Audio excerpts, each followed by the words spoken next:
le passage de la frontière. J'imaginais que j'allais ressentir un truc, que ça allait me passer dans tout le corps, que... Ben voilà, que... Ouais, c'était une sorte de... c'était une sorte de je sais pas, avant et après. De pellicule.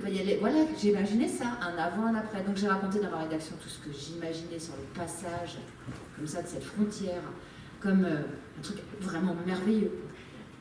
Et moi, j'ai été hyper déçue. Ah non, mais c'est rien passé. Non, mais on s'est quasiment pas arrêté entre la France et l'Espagne. C'était vraiment... c'était... Et mes grands-parents, ils parlaient espagnol avant, ils parlaient espagnol après. Enfin, je disais, c'est rien passé, strictement rien. Donc j'ai raconté à Madame Kieffer, je me souviens, tout ce que j'avais imaginé et ma déception. Et alors ça a été génial parce que j'ai une super note. Elle a lu ma rédaction à la classe. La classe était morte de rire. Donc je me suis dit, bah écrire c'est bien. C'est tout bénef, quoi. T'as des bonnes notes, on te lit, tout le monde t'aime bien après, c'est génial. Et voilà, donc j'ai commencé comme ça. Bon, après, j'ai mis très très longtemps à écrire mon premier roman. J'ai écrit un premier roman pour la jeunesse parce que j'ai pas pu parler le jour de mon CAPES. J'ai décidé de devenir prof assez tard, à 30 ans. J'ai passé le CAPES de lettres. Et le jour de l'oral, je me suis arrêtée. Là, comme ça, j'ai l'air bien et tout machin, mais là, je leur ai dit à un moment donné, vous n'avez pas l'impression que je vous dis n'importe quoi? Et vous? Alors, bon, donc je savais que je ne l'aurais pas. Et j'avais 3 semaines avant les résultats, et je me suis dit, là, il faut faire quelque chose. Parce que sinon, je vais être désespérée au moment des résultats. J'étais déjà pas très bien à ce moment-là. Donc, je me suis dit, je vais écrire un livre. J'ai 3 semaines, alors je vais écrire un petit livre jeunesse, quelque chose, quoi. Et là, je me suis mise à écrire un roman policier jeunesse. C'était mon premier. J'avais en tête Le cœur cousu pour les adultes, mais je me disais, en 3 semaines, j'y arriverai jamais, quoi. Et donc, j'ai écrit. C'était génial. Je me suis amusée comme une folle. Je ne savais pas qui était l'assassin. J'ai mené l'enquête. Ce qui fait que quand les résultats sont tombés 3 semaines après, je finissais à peine. Et j'avais 180 pages. Et je le dis souvent, en fait, peut-être que si j'avais pas eu cet échec, et puis cette parole qui n'était pas venue, eh ben, l'écrit ne serait pas arrivé. L'écrit est venu comme une sorte de réaction à l'échec. Comme une sorte de... Je dis souvent aux lycéens, l'échec, c'est ce que vous en faites. Et vous pouvez rebondir sur un échec. Il y a une énergie à prendre. Moi, cette énergie, à ce moment-là, je l'ai prise, et j'ai été publiée chez Pocket, ce livre.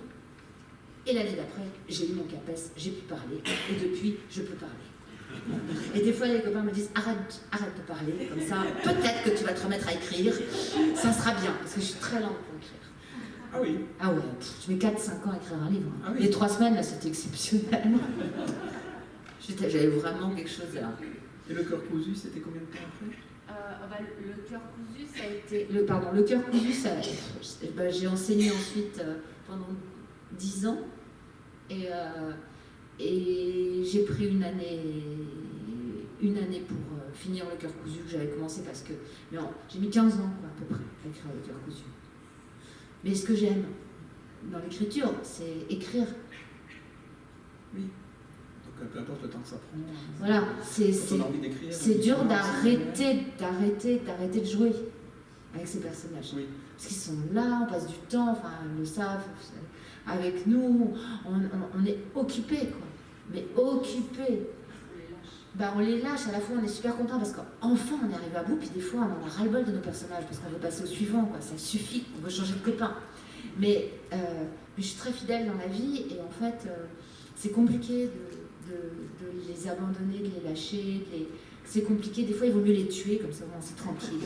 On peut les lâcher plus facilement. Dominique Joly. Alors moi, je vais dire des choses très différentes et de façon beaucoup plus sérieuse. Oui, je suis très sérieuse. Je suis pas écrivaine, je suis historienne. Et mon point de départ, c'est ma passion pour l'histoire. Que j'ai eu très jeune quand mon père m'a offert pour Noël un grand livre d'histoire avec plein d'images, des chevaliers, des pèlerins, le roi Louis XIV, etc. Et là, j'ai eu une espèce de révélation Et je me suis, depuis ce jour, toujours intéressée à l'histoire. Donc j'ai eu un parcours classique, j'étais pas dans lettres, j'étais pas dans l'histoire bien sûr. Je me suis retrouvée prof d'histoire géo et j'y suis restée 5 ans et je me suis dit, c'est pas possible, je ne vais pas rester dans cette éducation nationale où je vais mourir vivante. Et j'ai commencé à faire des propositions à droite et à gauche chez les éditeurs, et c'est comme ça que j'ai commencé à travailler, à écrire des petits documentaires d'histoire pour les petits, parce que j'ai pris le parti de m'adresser exclusivement à la jeunesse, parce que je trouve qu'il y a un enjeu important à lancer, c'est-à-dire susciter la curiosité, susciter la passion de l'histoire, parce que c'est quelque chose de tellement extraordinaire que ça vous remplit toute une vie. Et à partir de là, j'ai écrit beaucoup de livres documentaires, j'ai écrit des romans historiques, et depuis quelque temps, j'écris des bandes dessinées, ça m'amuse beaucoup. Mais des bandes dessinées sérieuses, hein. Pas avec une bulle dans une vignette et il y a du texte et j'explique. Et je trouve que la bande dessinée, c'est un moyen merveilleux pour rendre l'histoire vivante, notamment à des jeunes lecteurs. Voilà. C'est un premier pas, puisque aujourd'hui, le livre documentaire tel qu'on le produisait il y a 20 ou 30 ans, c'est beaucoup trop austère pour les enfants et compte tenu de l'omniprésence de l'image, la BD est un support qui permet de transmettre cela. Voilà. Très bien, merci. Quand on écrit sur l'histoire, la question qu'on se pose quand on est un lecteur, c'est la somme de recherche qu'il a fallu avant un livre. Alors, est-ce que c'est un mythe? Est-ce que vous faites beaucoup de recherches? Évidemment, vous vous déplacez dans les lieux? Et bien sûr. Bon, il est évident que dans certains châteaux médiévaux, aujourd'hui, on trouve un McDonald's, mais enfin l'emplacement. Donc c'est évidemment que c'est plus complexe, et plus on descend dans l'histoire, de trouver des lieux. Mais oui, on ne peut pas écrire un roman historique quel qu'il soit sans une somme de documentation énorme.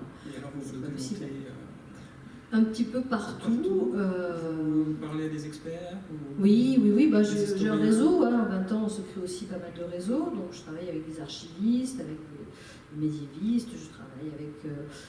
Je vais à la Bibliothèque nationale, je vais un peu partout, dans les archives.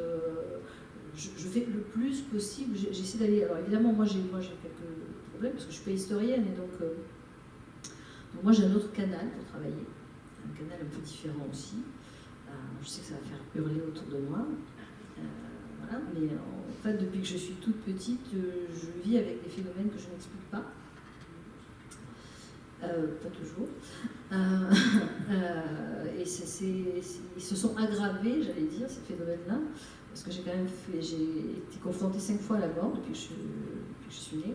Et chaque fois, ces phénomènes-là sont devenus de plus en plus importants. Et en fait, chaque livre démarre de la même manière, par un rêve récurrent, où j'ai une première image et puis un espèce d'escargot qui se forme autour avec des images de plus en plus précises, des choses de plus en plus nettes, jusqu'à avoir des dates, des lieux, des noms et souvent évidemment les 3/4 du temps des noms que je ne connais pas, des lieux que je ne connais pas, des dates qui ne me disent rien, des faits que je n'explique pas.